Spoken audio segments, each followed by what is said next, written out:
Muito boa noite, estamos iniciando mais um Espaço Cidadania em Pauta e hoje nós vamos fazer uma análise, uma rápida análise aí do segundo turno das eleições, que foi neste domingo. O Espaço Cidadania em Pauta é da Escola Diocesana de Fé e Política. Conosco também nós temos aí os apoiadores do Tijolão Materiais de Construção e também da Angelson Equipamentos Musicais. Começamos já aí com o professor Sérgio Bucco, que está conosco também. Boa noite, professor. Boa noite a todas e todos. É um prazer, uma satisfação estar aqui nesta noite. Conosco também o Nelbon Cassiano, que é de Pinhão. Isso. Então, boa noite aos participantes dessa noite e aos telespectadores. É uma honra estar aqui junto com vocês, né? Conosco também o professor João Paulo Lima. Boa noite, é um prazer também recebê-lo. Igualmente, Carbone, boa noite a todos, boa noite aos telespectadores, né? E vamos aí para um encontro bem descontraído, né? Uma conversa bem animada. Vamos lá. Bom, vamos falar de imediato já para o nosso assunto em pauta, que são as eleições deste segundo turno, né? Que foi vencido aí pela Dilma Rousseff sobre Aécio Neves com uma margem muito pequena. Como você vê aí esta eleição deste segundo turno, professor? Então, Carbone, telespectadores, amigos, foi uma eleição sim bastante conturbada, se a gente for pegar principalmente essa questão do segundo turno, né? Muitas denúncias, mas o que me chamou mais a atenção foi o debate que aconteceu extra-eleitoral, não naquilo que estava tanto na propaganda ou nos debates que nós assistimos, os inúmeros debates que tivemos na TV, esses debates, alguns bastante calorosos, né, outro um pouquinho menos, né, tentando manter um certo nível de comunicação. Né. Mas foi um segundo turno, eu diria, bastante conturbado. Tá? Mas me chama a atenção, né, nesse segundo turno, e já falando um pouquinho também do resultado, a questão dessa margem muito apertada. Né? Me chama a atenção porque me parece que também o povo brasileiro se tornou um pouquinho mais politizado, na minha opinião, a respeito de como escolher qual candidato é o melhor para o nosso país. Né? Mas o segundo turno realmente foi um segundo turno bastante conturbado, com muitas denúncias, muitas questões relacionadas ao enfronte, ao debate, muito mais acalorado do que, na minha opinião, deveria acontecer. Então os debates saíram tanto de uma questão das ideias e foram muito mais para um confronto, às vezes até físico, frontal mesmo. A sua opinião? Então, eu creio assim que esse segundo turno demonstrou assim também um número elevado de abstenções, né, de votos. A gente notou aqui. É preocupante isso também, né? Exatamente. Então, do primeiro turno, onde saiu de 19% de ausentes, agora a gente percebeu que foi para 21%. Né? Então, a gente percebe cada vez mais o povo, assim, talvez despreocupado ou revoltado, né, com o sistema político atual, né, do Brasil. E tanto também porcentagem nulo, voto nulo e voto branco. Né? Então, se somarmos tudo, daria em torno de 27,44%, né, o que daria em torno de 39 milhões de brasileiros. Então, isso se deve a gente olhar, né, com outros olhares para isso, né, tentar entender o que está acontecendo, né, o que a maioria essa porcentagem da população está pensando sobre a política. Né, talvez até seja essa motivação para a reforma política, né, até falado ontem na primeira entrevista com a presidenta eleita, né, como sinalizando como o próximo plebiscito. Então, eu creio que assim, a partir disso, talvez isso, né, volte a ser repensado. Né? Eu assim analisei esse o ponto mais forte do segundo turno. E em geral também nos municípios, eu percebi assim que, assim como lá em Pinhão, eu creio que aqui em Guarapuava também foi desse jeito, é uma campanha mais acirrada. A gente via assim nas eleições passadas que não havia assim tanta militância, né? Era mais uma eleição presidencial mais tranquila, assim. Não, lá houve uma militância, houve assim uma campanha pegada e tanto é que houve uma grande proporção de votos. Então é isso que eu... Sérgio Bucco, que vem do campo aí. Além do Candói e do campo ainda, né? Eu estou há 4 meses morando no campo, eu não participei desse processo midiático, né? A apresentação da mídia eu assisti, tive muito pouco acesso, né? A não ser nas redes sociais, maiormente Facebook, eu tive mais acesso, né? Então percebi isso que você fala também, né? Mas assim, eu diria assim que foi a vitória da democracia, né? O segundo turno mostrou isso, né? O povo, nós brasileiros tivemos essa chance, né? E ainda que a Dilma tivesse ganhado por um voto de diferença, é a vitória da democracia, é o desenho da nossa democracia, né? O que não pode é essa democracia nossa levar para o individualismo, né? A minha democracia, né? Não, nós temos que estar aberto para acatar o resultado. Temos que saber conviver também com o outro. Com o outro, com a diferença, Isso. Né? E a intolerância, que agora a gente percebe, volto às redes sociais principalmente, a intolerância é tremenda, né? O preconceito, a separação. E é uma matemática mal feita, dizendo assim, o sul do Brasil, separando alguns estados ali, norte e nordeste, o norte e nordeste deu a vitória a Dilma, o sul teria dado a vitória ao Aécio, quer dizer, votou mais para o Aécio. Porém, essas regiões norte e nordeste representam apenas 26% no montante total dos votos, né, dos eleitores do Brasil. E logo, foi o sul e o sudeste que deram maioria para a presidenta que foi reeleita, né?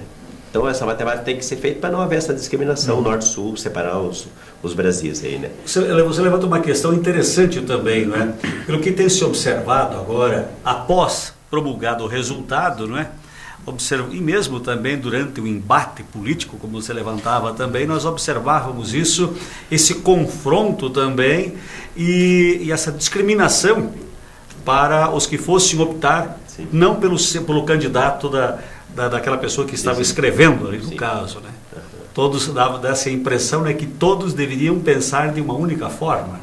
Acho que outra ideia levantada pelo professor ali, muito interessante, foi a questão que quem venceu foi a democracia. Acho que essa é uma questão bastante interessante. Não importa, por exemplo, foi o Aécio, foi a Dilma, foi aquele ou aquele outro candidato. Isso. O que é? O importante é o exercício da democracia. Eu, como cidadão, eu faço parte de um Estado, desde que eu ganhe lá minha certidão civil, de nascimento, eu estou fazendo parte de um Estado. Minha nacionalidade é brasileiro, como outras nacionalidades, e esse Estado, ele se diz democrático. Então, a partir do momento que eu exerço essa democracia que não é direta, diferente dos tempos gregos, mas é uma democracia indireta, onde eu escolho aquele com o qual eu me simpatizo mais, do qual as ideias também compartilham com a minha, e a partir desse momento eu escolho e voto naquele candidato, mas o mais importante é essa questão da democracia, onde o professor pode votar, não pode votar, o Carbone pode votar, o telespectador pode escolher entre essas opções que nós tínhamos, e ele chegou e, não, agora é minha hora, eu voto isso daqui, mas o importante é essa democracia, o meu ato de votar, escolher o candidato, e a partir das eleições já findadas, eu tenho que respeitar isso e buscar essa união para que o país realmente cresça. Não é o meu individualismo, o meu jogo, o meu candidato que está em jogo, as minhas propostas, mas é o quê? A proposta de todo mundo, as propostas, seja do município de Pinhão, Candói, Guarapuava, seja do estado do Paraná, ou seja de Sergipe, entre outros aí, Acre, não interessa. O que interessa é o quê? É que nós somos brasileiros e essa festa, essa democracia, ela é importante. E é importante também que nós brasileiros também vamos treinando sobre isso. Porque a redemocratização no Brasil, ela aconteceu há pouco tempo. Sim. Há pouco tempo. Então, não faz nenhuma geração ainda. Isso. Meu pai viveu no tempo da ditadura, e ele ainda está vivo. Então, que não teve uma geração ainda que passou nessa democratização. Então, também é interessante ver esse dado que nós também estamos aprendendo. Como lidar com essas opiniões diversas dentro de um Estado que é democrático. Bom, interessante também, nós falávamos há pouco, e o Sérgio também levantava isso, que esse ódio, não é? E também os próprios candidatos também, passado o pleito, não é? E a mídia também, principalmente a grande mídia, levantava que o Brasil estaria dividido. Está mesmo dividido? Não dá para entender assim, Quer dizer, aquele argumento lá dos números, Isso. Trabalhe com os números dos eleitores, norte-sul, que é o divisor aqui, que daí se atribui ao Nordeste, ainda que eles, na sua maioria, votaram para a presidenta Dilma, mas eles não decidem a eleição, quem decide é o Sul, Então não tem essa divisão, Porque o maior número de eleitores... Aqui. Tem um monte de eleitores do Rio Grande do Sul, do Santa Catarina, do Paraná, São Paulo que votaram na Dilma. Claro. E aqueles, a maioria que votou no Aécio. Mas isso não significa uma divisão, né? Quer dizer, nós temos divisão na hora de votar, mas nós temos que olhar pelo bem maior que é o nosso país, né? E quem é a oposição, eu acredito que tem o papel de acompanhar, de fiscalizar, de buscar através das suas organizações estar junto. Se tem coisas erradas, se tem coisas criminosas em qualquer governo, nós, enquanto sociedade, se não podemos individualmente, pelo menos através dos coletivos dos quais nós fazemos parte, estar acompanhando e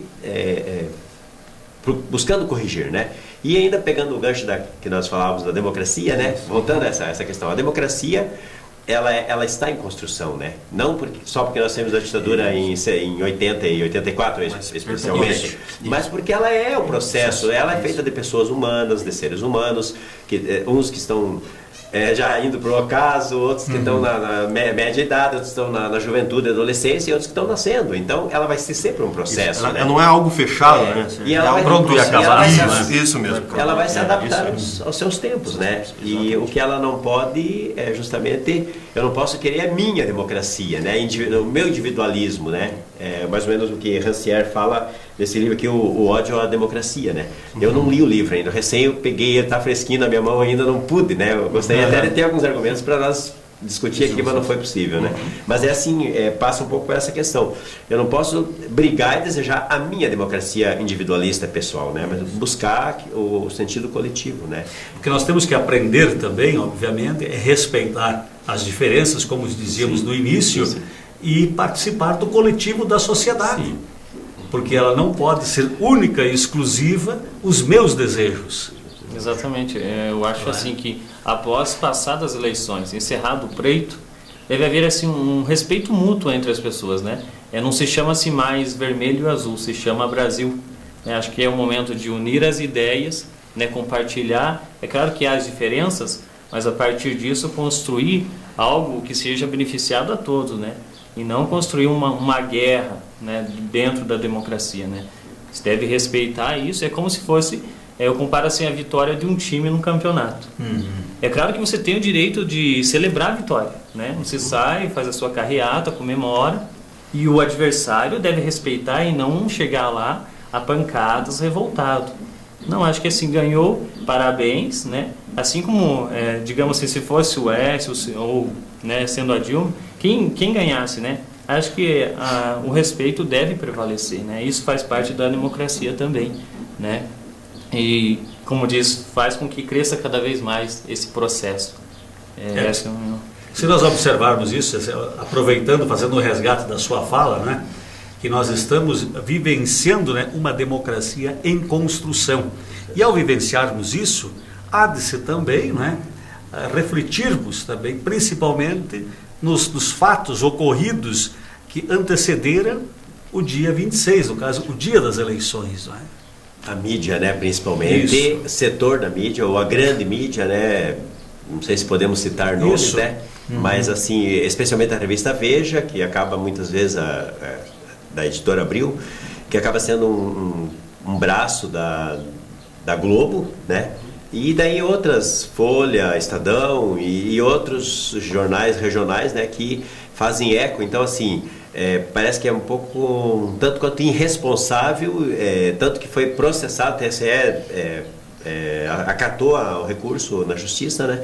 E a situação teve direito a ter resposta, inclusive, né? Porque fazer acusações em véspera da eleição, soltar a revista parece que 2 dias antes, já com o propósito de minar o processo, né? Quer dizer, é uma coisa meio golpista, tem um caráter golpista, né? Pô, deixa o processo se desenvolver, se tem que prestar informação, presta, mas se o caso era de 2010, né? Por que oportunamente só agora e daquele jeito? Então, o próprio lado do Rousseff, né? Youssef, o próprio advogado dele desmentiu tudo que a revista falou. Pô, então vamos respeitar, né? Não vamos ser golpista e oportunista de jogar porcaria no ventilador só para ver prejudicar um processo que devia ser democrático, né? Bom, vamos fazer um corte rápido aqui, né? Até voltamos a falar oportunamente ainda a respeito da liberdade também da própria mídia, né? De se manifestar e levando as informações para o coletivo da sociedade. Vamos a um rápido intervalo, é um instante só, é lá e cá, voltamos já.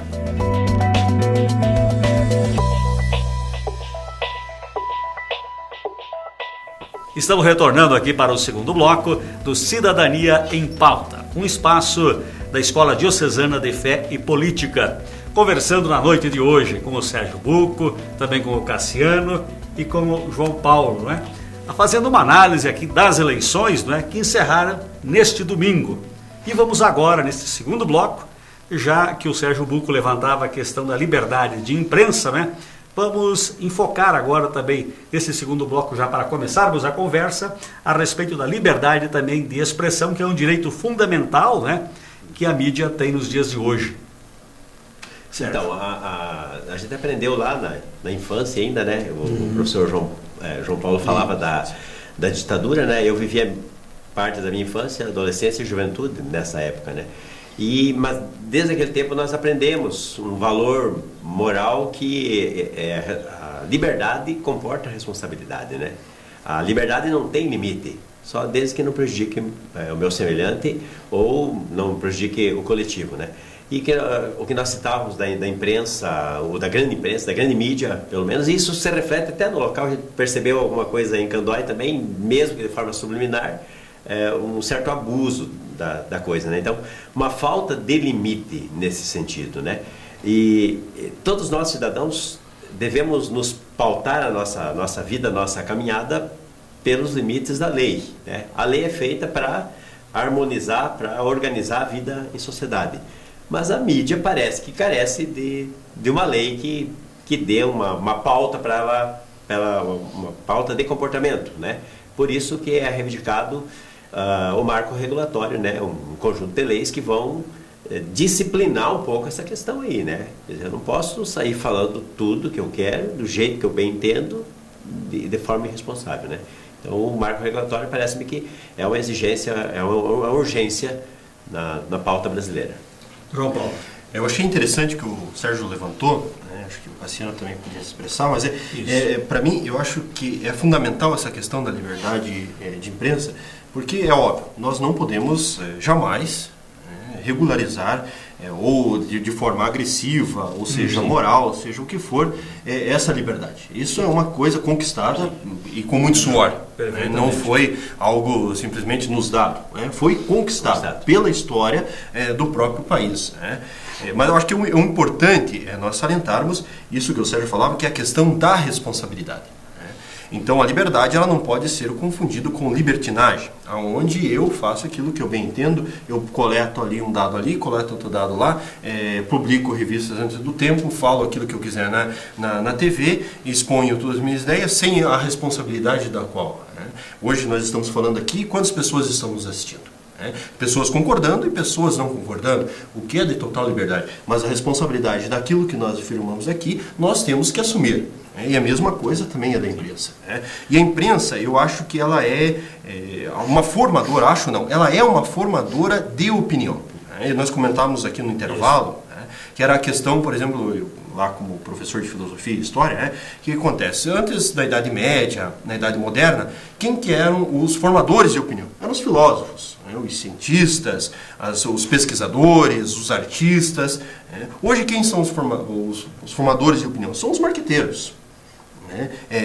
Não é tanto uma guerra um tanto de ideias ou de propostas muitas vezes, mas o que fica aparente é quem tem a melhor música, quem está se vestindo melhor, quem está sendo trajado, com que roupa você foi. A própria presidenta agora eleita, Dilma, ela aparece no último debate transmitido pela Rede Globo, de vermelha. Uma cor quente, uma cor assim, que ela foi realmente para um embate político. Já ontem ela estava de branco. Então, tem alguns sinais aí. E isso, o telespectador, consciente ou inconscientemente, está absorvendo isso. Obviamente que é importante esse lado, porque sem comunicação também você não consegue expor as suas ideias. Pode ter ideias muito bem elaboradas, mas sem você ter uma determinada expressão, você não consegue colocá-las em prática e muito menos fazer com que os outros entendam. Então essa liberdade ela é importante, mas eu acredito que ela tenha esse viés ainda no nosso país e que influencia muito, ainda não tanto quanto polida, na minha opinião. Cassiano. Eu também cumprimento assim ainda sobre a questão da eleição. no ponto de propaganda eleitoral.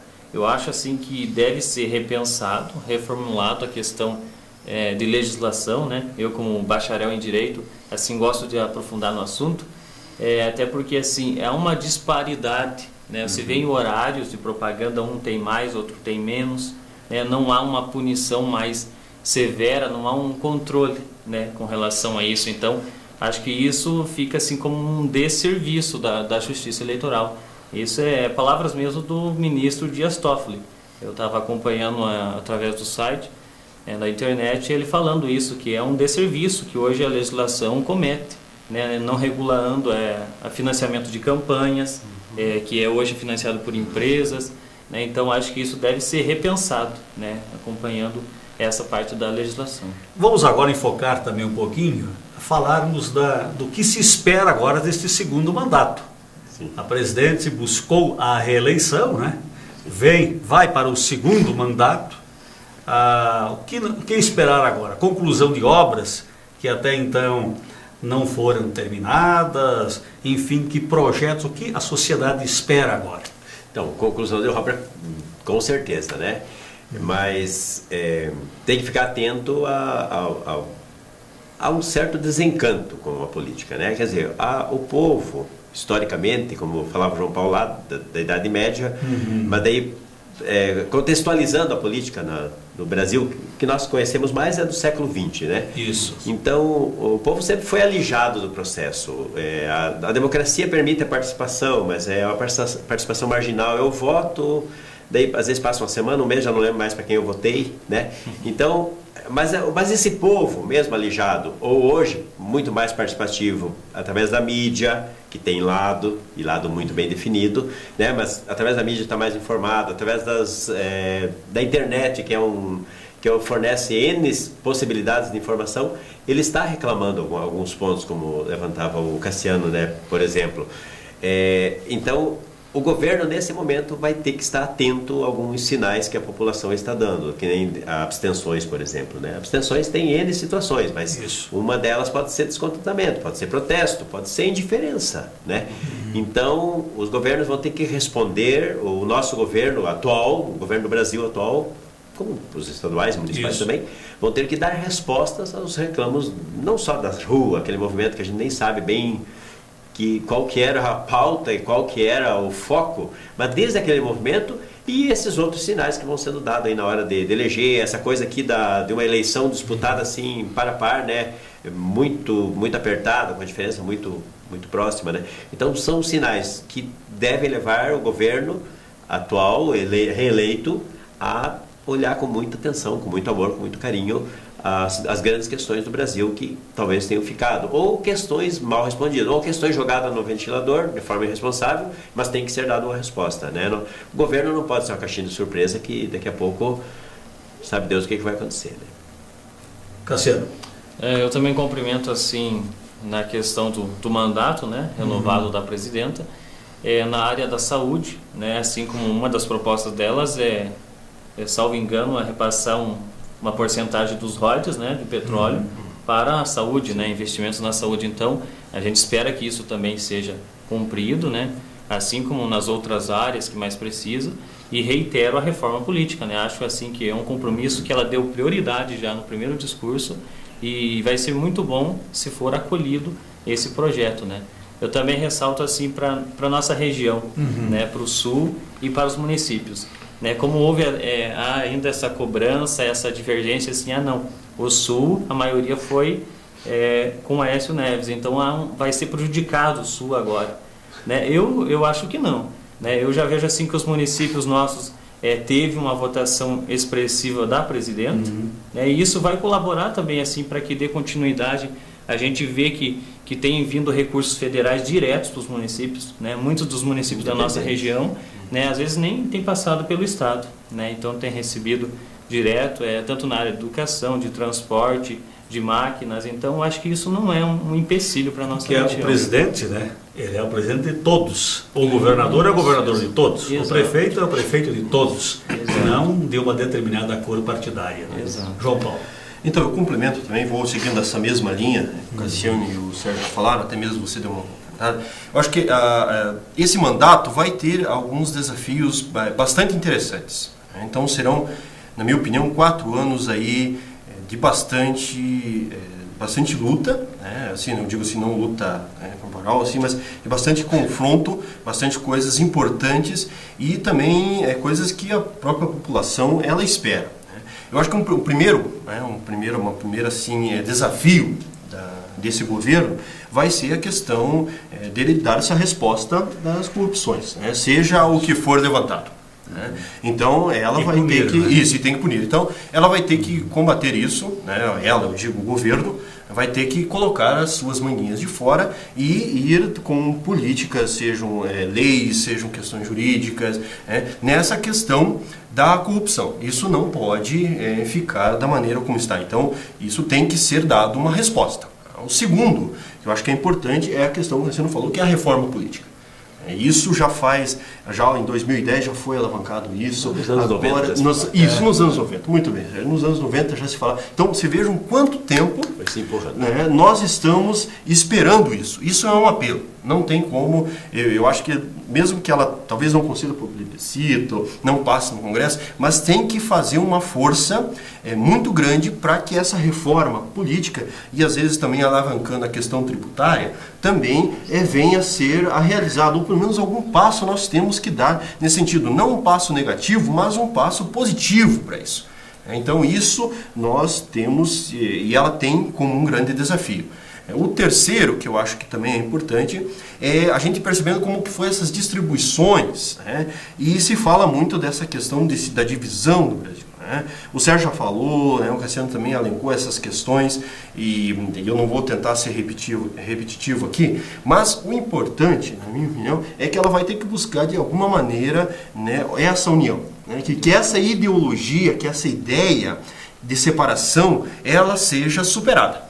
Ela tem que ser superada, ela não pode ficar. Porque, como você falou, Carbone, o presidente ele não é presidente de A, B, ou C ou D. Ele é presidente do país e ele representa o país. Então, são os nossos interesses que estão em pauta. Não é o interesse do partido tal, do partido A ou B. Não, é o interesse da população brasileira.